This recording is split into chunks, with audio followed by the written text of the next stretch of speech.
नमस्कार. डेलिव्हिजन न्यूज या यूट्यूब चॅनलमध्ये आपल्या सर्वांचं मनपूर्वक स्वागत.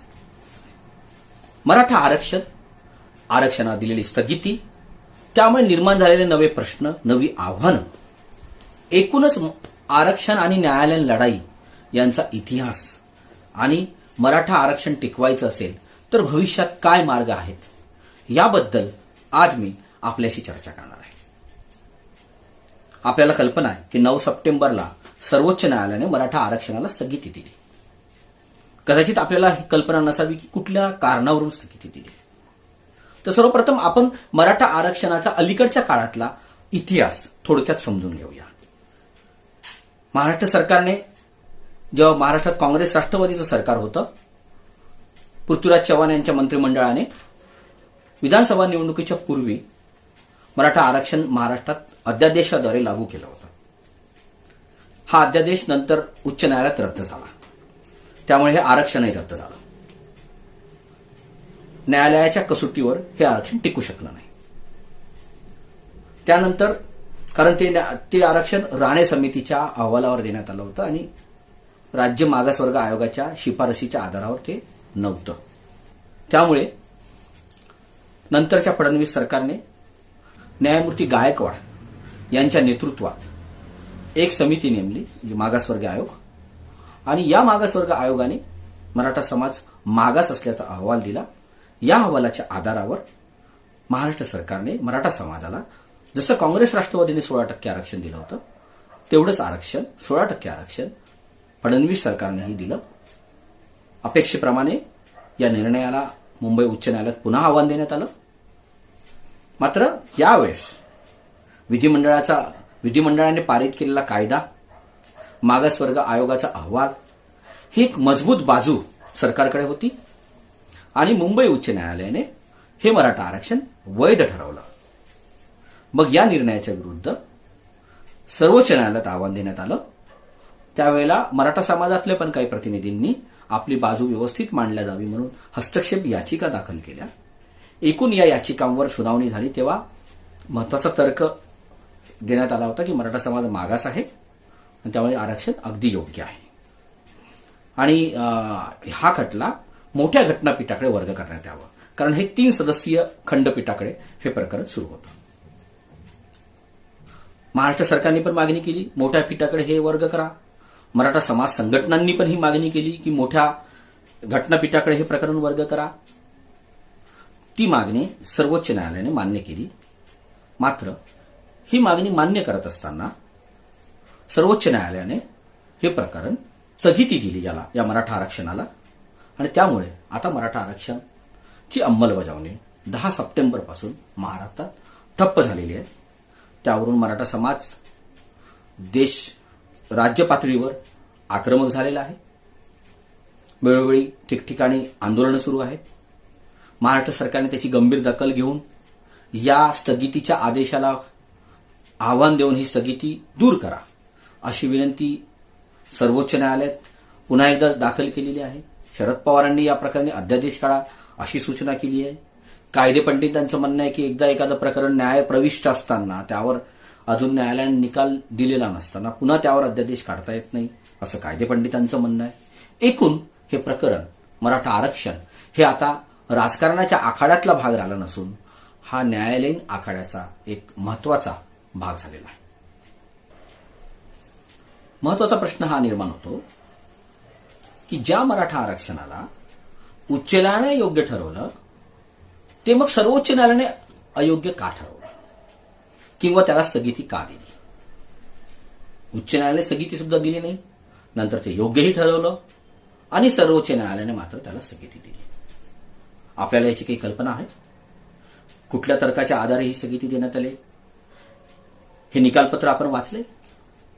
कदाचित नाही. याबद्दलच्या बातम्या आपण नक्कीच वाचल्या असतील. आपण थोडक्यात त्या निकालपत्राचा आशय समजून घेऊया. निकालपत्रामध्ये तर अनेक गोष्टी, अनेक खटले यांचा संदर्भ देण्यात आलेला आहे.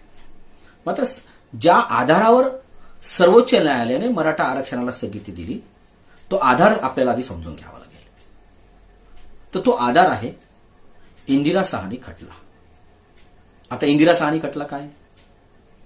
आपल्यापैकी अनेकांना कल्पना नसेल, खास करून ज्यांचा जन्म 90 किंवा त्यानंतर झालाय त्यांना तर नक्कीच नसाल.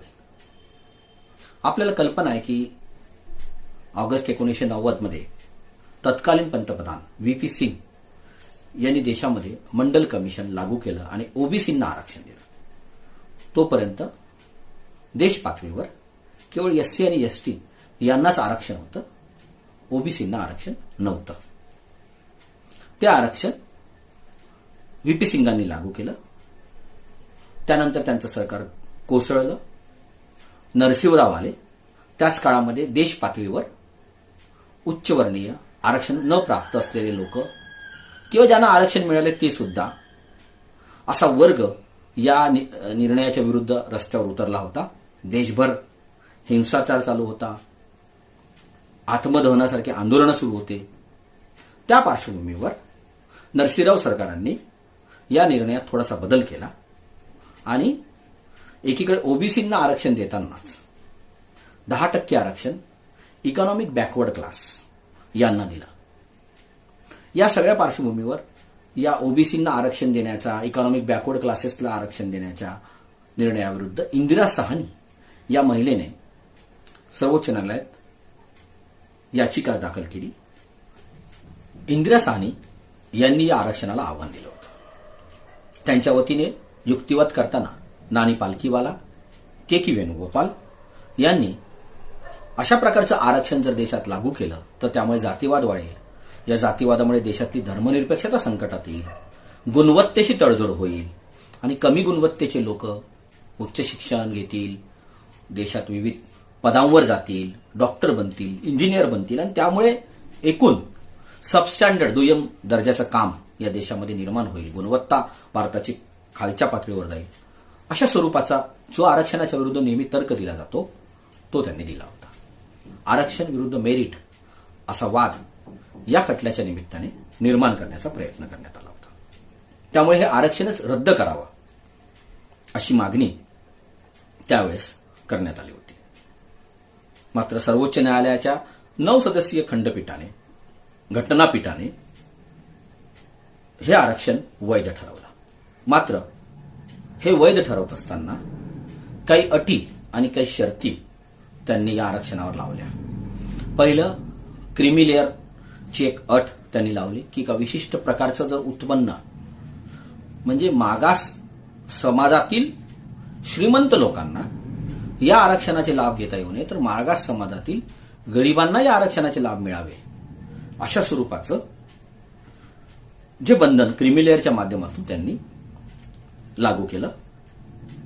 त्यानंतर सेकंड पार्ट म्हणजे त्यांनी जे 10% आरक्षण दिलं होतं ईबीसींना, इकॉनॉमिक बॅकवर्ड क्लासेसला, केवळ आर्थिक आधारावर, ते त्यांनी रद्द केलं आणि सांगितलं की केवळ आर्थिक दुबळेपणा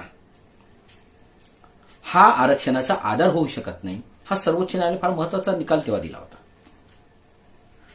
जोपर्यंत तुमच्या आर्थिक आणि शैक्षणिक मागासलेपणाला तुमचं सामाजिक मागासलेपण कारणीभूत होत असत नाही तोपर्यंत तो समाज, तो प्रवर्ग, ती जात आरक्षणासाठी पात्र ठरू शकत नाही. केवळ आर्थिक आधारावर आरक्षण दिलं जाऊ शकत नाही हे 9 सदस्यीय घटनापीठाने तेव्हा स्पष्ट केलं होतं. हा मुद्दा आपण लक्षात ठेवा.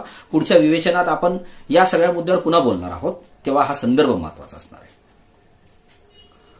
तिसरी महत्वाची गोष्ट आणि सगळ्यात महत्वाची गोष्ट जो मराठा आरक्षणाशी आता संबंध आहे त्याचा, तो म्हणजे सर्वोच्च न्यायालयाने हे स्पष्ट केलं की 50% वर आरक्षण देता येणार नाही. न्यायालयाची अशी भूमिका होती की मागास समाज, दलित आदिवासी समाज ही घटनेची पहिली जबाबदारी आहे. त्यांची काळजी घेणं हे राज्यकर्ते, राज्यघटना याची पहिली जबाबदारी आहे. मात्र संपूर्ण समाजाची काळजी घेणे, त्यांना पण समान संधी उपलब्ध करून देणे ही सुद्धा राज्यघटना आणि राज्यकर्त्यांची जबाबदारी आहे. या दोनही जबाबदारीमधलं संतुलन सांभाळलं गेलं पाहिजे अशी भूमिका सर्वोच्च न्यायालयाने मांडली आणि त्यानुसार 50% आरक्षण आणि 50% खुला प्रवर्ग अशा स्वरूपाचं बंधन त्यावेळेस सर्वोच्च न्यायालयाने लादलं.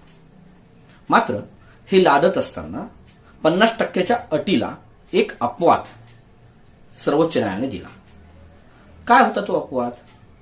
तो अपवाद असा होता, सर्वोच्च न्यायालयाच्या शब्दात सांगायचं झालं तर भारत हा अत्यंत वैविध्यतेने नटलेला देश आहे. या देशामध्ये कानाकोपऱ्यामध्ये कुठला समाज कशा संकटाला सामोरं जात असेल याची कोणाला कल्पना नसते.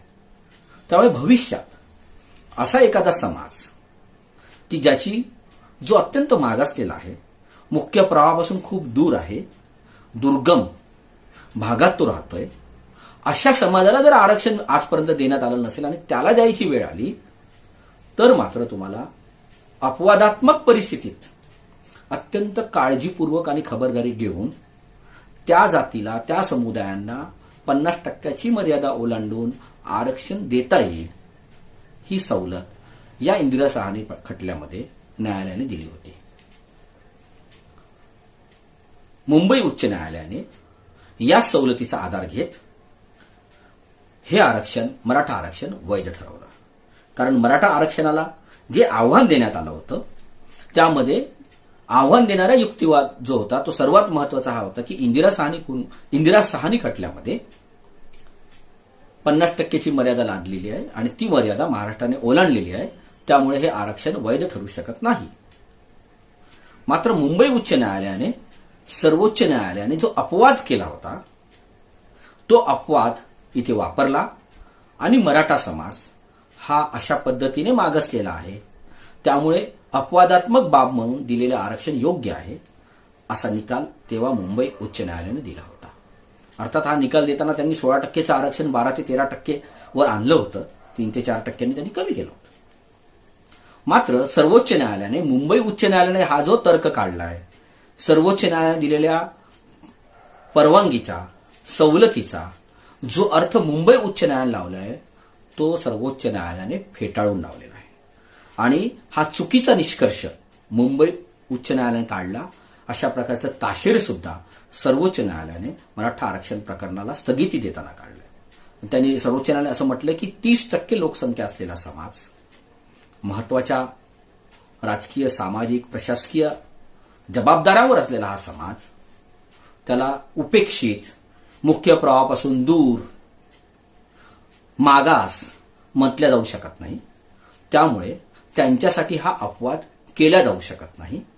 गायकवाड आयोग असो किंवा महाराष्ट्र सरकार असो, हा मराठा समाज अशा पद्धतीने अपवादात्मक परिस्थितीत आरक्षणाची मर्यादा वाढवून आरक्षण लागू करण्या इतपत मुख्य प्रवाहापासून दूर, दुर्गम भागात राहणारा आणि अत्यंत मागास अशा स्वरूपाचा आहे हे सिद्ध करण्यात अपयशी ठरले. त्यामुळे आम्ही हे आरक्षणाला स्थगिती देत आहोत, असं म्हणत हे प्रकरण अंतिम निर्णयासाठी सर्वोच्च न्यायालयाच्या 3 सदस्यीय खंडपीठाने मोठ्या घटनापीठाकडे वर्ग केलेला आहे. डेली विजन न्यूज हे यूट्यूब चॅनल सातत्याने आपल्यासाठी अशा विविध प्रासंगिक विषयावर अभ्यासपूर्ण भाषणे, बातम्या, तज्ज्ञांचे विचार घेऊन येणार आहेत. आपल्याला हे यूट्यूब चॅनल आवडलं असेल तर आपण नक्कीच त्याला लाईक करा, सबस्क्राईब करा, बेल आयकॉनला हिट करून नोटिफिकेशन येईल अशी आपल्याला व्यवस्था करा. आणि ही जी यूट्यूबची लिंक आहे ती आपल्या मित्रमंडळींना, कुटुंबातल्या सदस्यांना पाठवून त्याचा प्रसारही करा. धन्यवाद.